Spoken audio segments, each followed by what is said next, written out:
Почитувани, сериозниот пристап при остварувањето на ветените проекти е карактеристика на ВМРО-ДПМНЕ.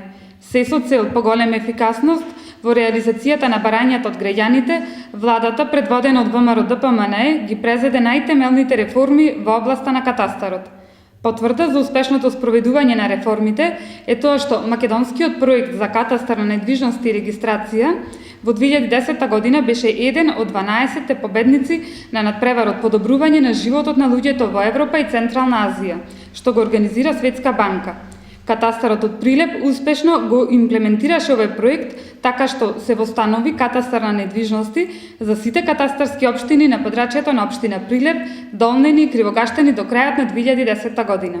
Направените реформи подразбираат заокружување на преминот од катастар на земјиште во катастар на недвижности каде се изврши запишување на објектите во имотен и евидентен лист по пат на систематско запишување, поединечно запишување и конверзија на податоците од поседовен во имотен лист.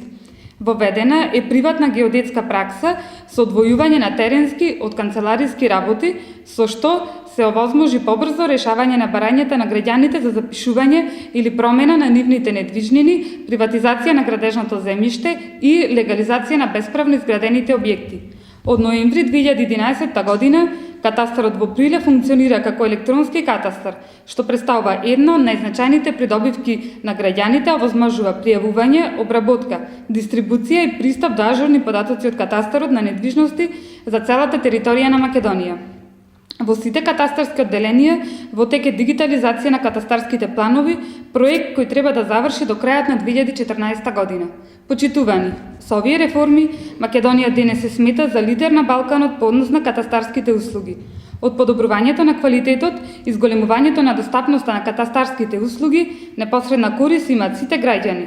ВМРО-ДПМНЕ ќе продолжи да работи во насока на подобрувањето на животот на граѓаните и задоволување на нивните потреби и интереси. Ви благодарам.